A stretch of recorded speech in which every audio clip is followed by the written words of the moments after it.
this is quite a beautiful piece of spalted beech. It's got some amazing pattern in it, and it seems pretty solid. Sometimes with spalted wood, it can be soft in areas, but this seems quite good.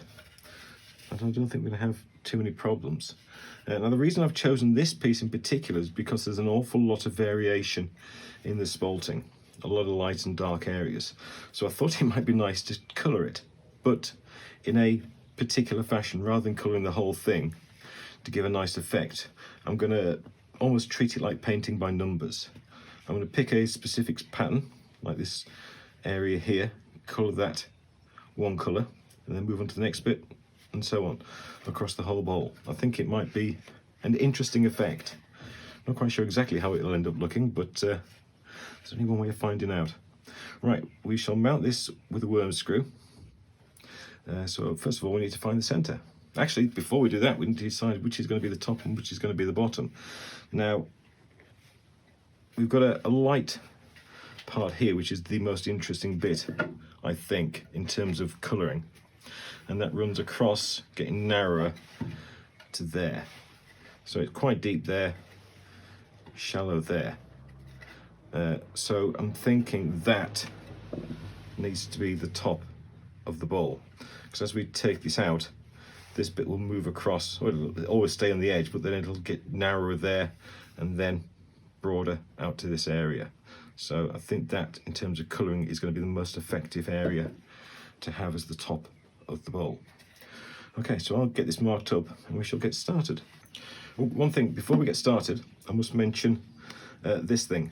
I've had a few people asking why or what that is on my finger, and because I wear a wedding ring, I kept on getting nagged by people, by viewers, saying, well, not nagged, just carefully reminded that you shouldn't wear rings around spinning machinery, and they're quite right. So I got this off Amazon. It's called a ring skin. And it just helps protect my ring and also helps protect my finger. It won't keep it 100% safe, but that will catch first before the ring and let me know that I'm in potential problem. They come in a few different colours, and if you're interested, I'll put a link in the description below. I'm not being sponsored or anything like that, but people have been asking, so I like to give information. Right, let's find the centre.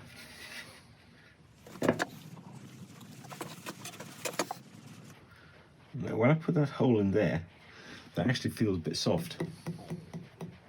So I am not going to go with the worm screw.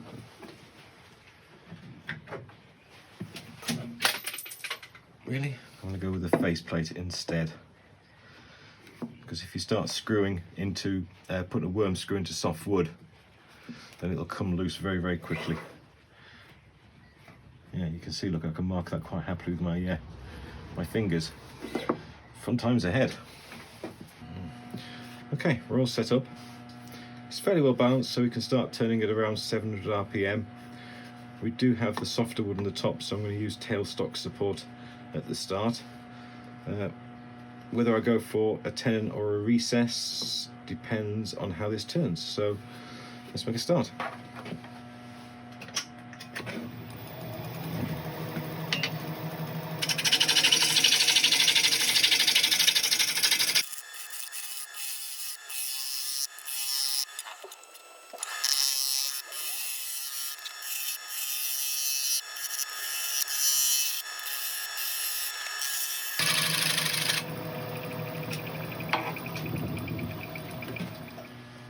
Okay, it's turning nicely. We have a little bit of end grain, especially in the softer areas, but I'm sure we can combat that some way.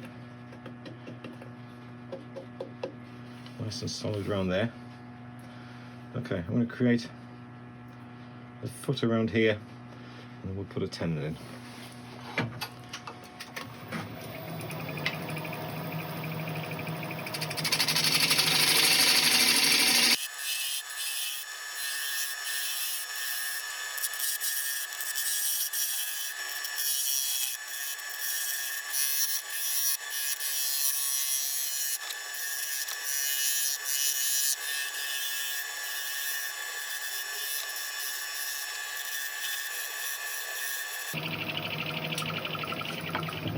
This wood's horrible. Here's me thinking it's an amazing piece of spalted beech. It's horrible. It's only horrible in a few places, which is a good thing.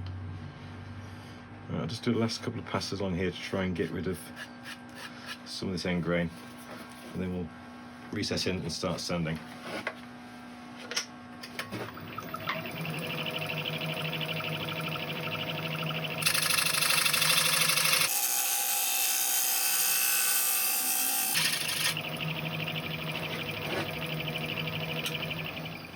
Right, that's better.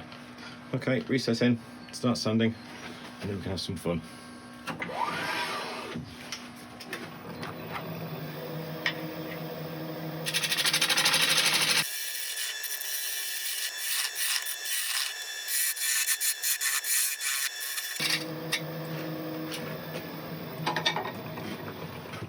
Okay, excellent. Right, I'll set up for sanding. As usual, you can watch a bit of it, but I'll bring you back when it's done.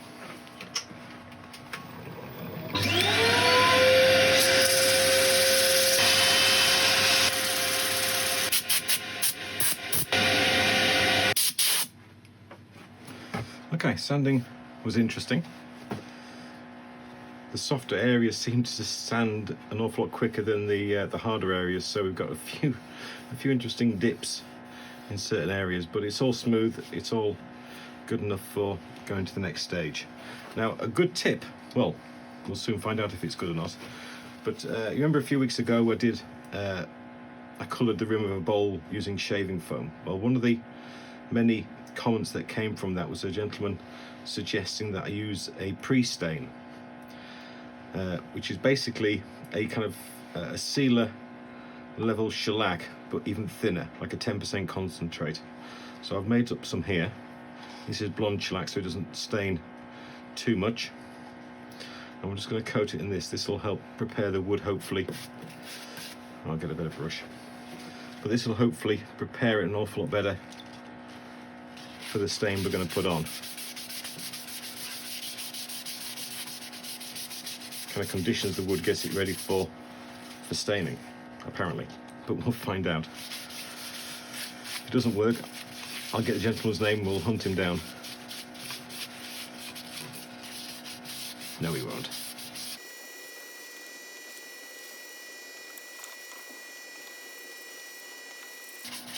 Okay, I'll give this a good while to sit in and firm up, and hopefully our surface will be nice and ready to accept some colour. Okay, we're all about setup. I've just put a few blocks on top of my lathe just to raise this height so it's an easier level to work at. We've got the chestnut spirit stains colour. We've got royal blue, orange, purple, yep, green, yellow, red and blue. I've got an old mixing palette set here and a set of cheap brushes to get this on with. I'll be rushing the brushes out in a bit of isopropyl alcohol. I've got some tissue handy as well just to dry them off. So where do we start? I don't know. Should I start with the white? Okay, we'll start with the white. Let's start with the yellow, I think. I don't want to get the yellow, sorry, don't want to get the white too dark. This is going to get messy. Thank goodness I wore gloves.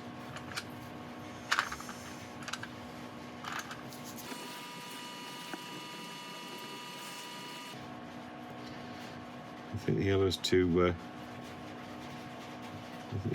light.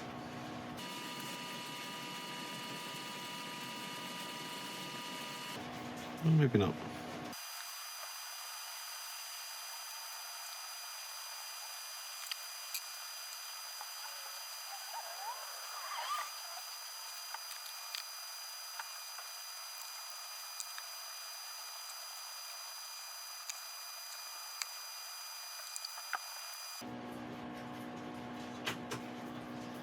Okay, that's the yellow done.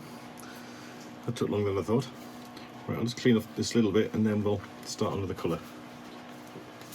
Okay, now looking at this bowl, we've got some slightly lighter shades of beech around here. Looks like a face.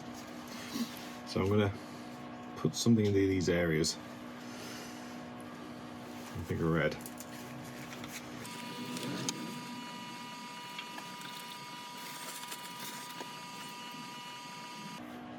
If the colours do run into each other, I am not going to be fussed. That's absolutely fine. This is just a bit of fun.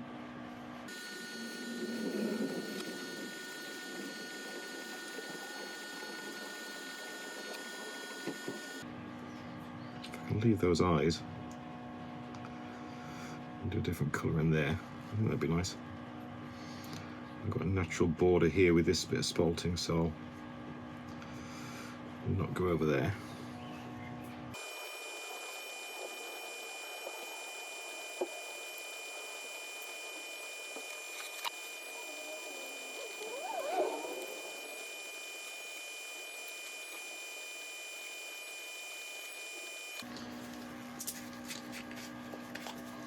I think around the edges of the red, I don't want to go too bold, too crazy, so I'm going to do a very messy orange.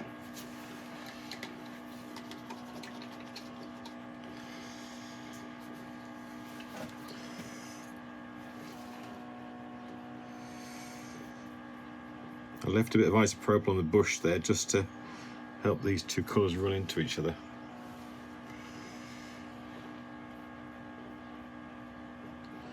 Which they seem to be doing quite happily.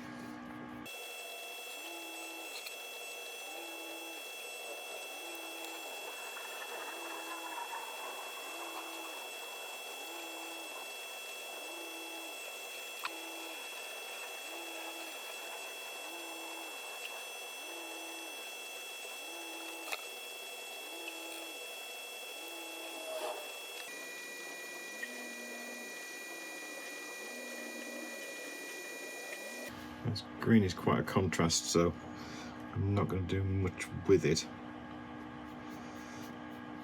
Maybe just this area, because I particularly love it.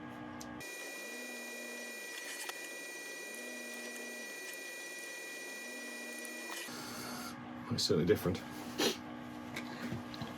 Right, let's get rid of that green.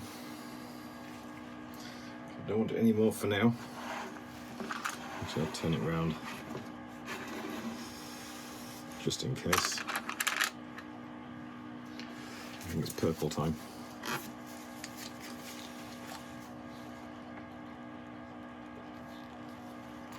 Purple and green. Could be fun.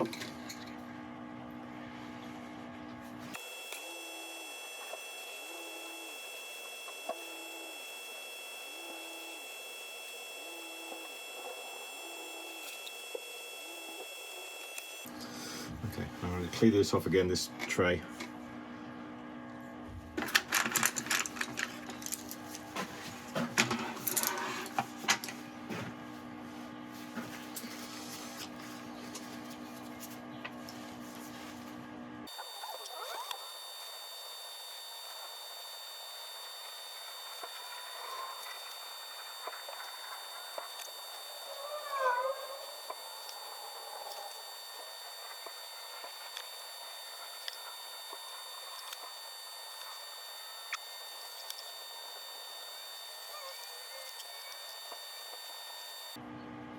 Okay, so I've got everything.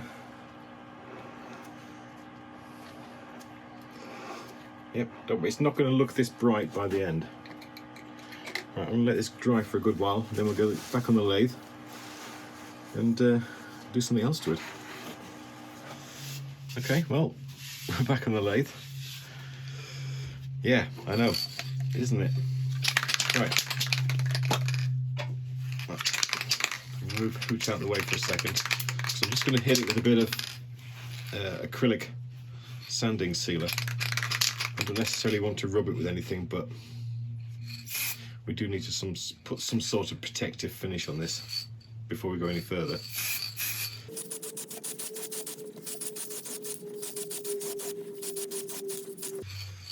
Okay,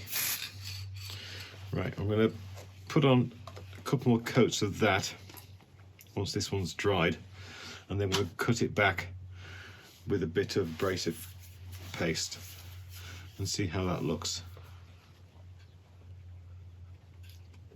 Because at the moment I'm very unsure.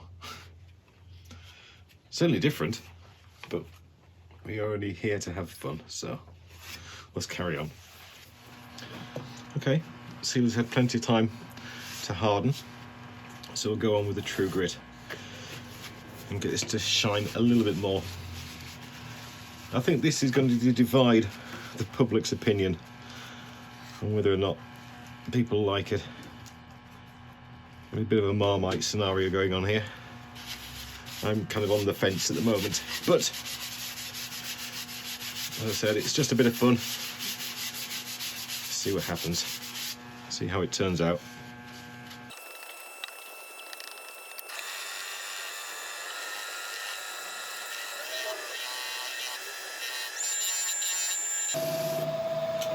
Okay, we'll clean this off with a bit of isopropyl.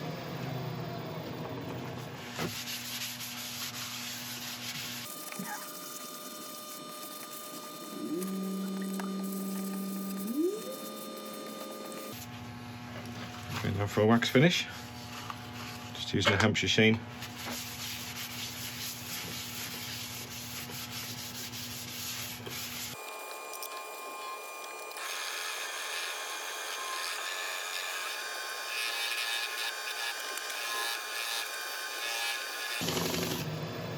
Okay, let's turn this around and do the same thing to the other side. Okay, we'll turn back round. I've sharpened up so we can hollow this out.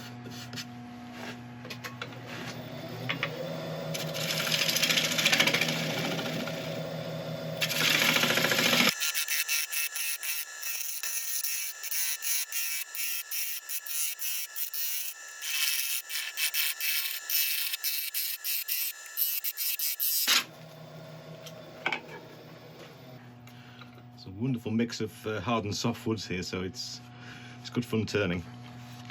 Look at that. That's incredible. And I'm going to do horrible things to it.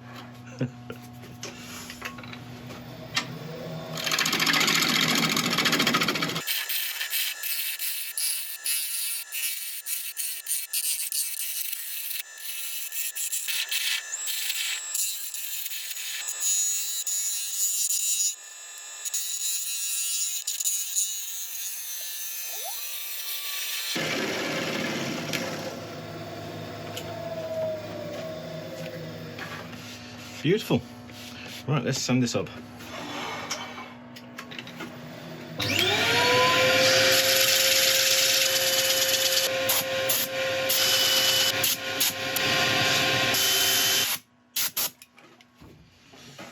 Okay, that's sanded up nicely. You can tell how soft this wood is. Look at the thickness of that rim compared to its the firmer wood by its side. The more I sanded it, the more it's just kind of being eroded. So certainly gives an interesting texture. Right, we're going to go on with the watered down sealer to act as a pre-stain.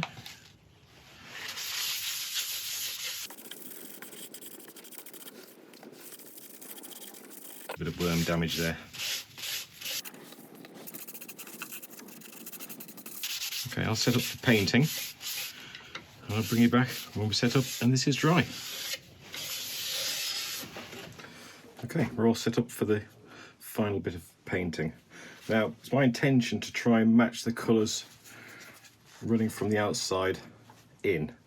So we know this lighter area is all yellow. So I'll mix up a bit of yellow and we'll start with that.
done. There we go. Right, we'll let this dry for a while, and then we shall put it back on the lathe and finish it off. Okay, that's a good time to dry, so we'll go back on with a few more coats of acrylic sanding sealer.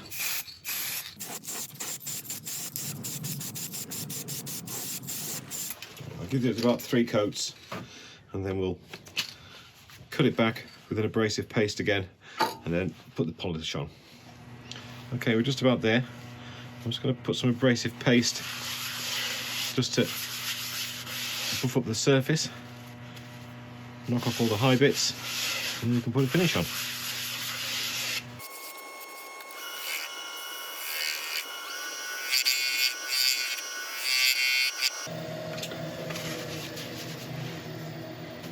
I'll just take off the excess with some isopropyl.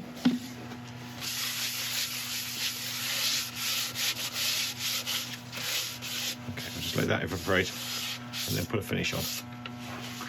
Okay, last stage, on with some Hampshire sheen.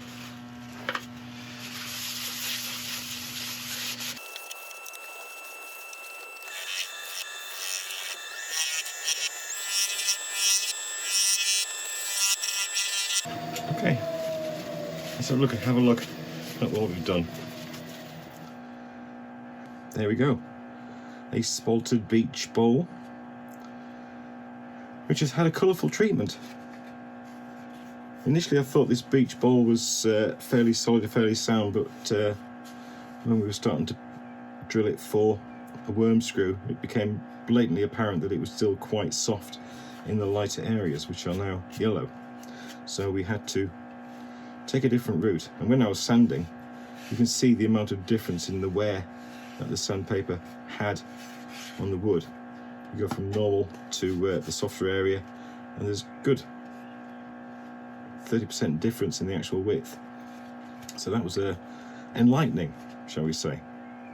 I know this design isn't for everybody, but you have to try these things, you have to experiment, you have to see what works, what doesn't work, and I think it works. I think it's certainly got a place.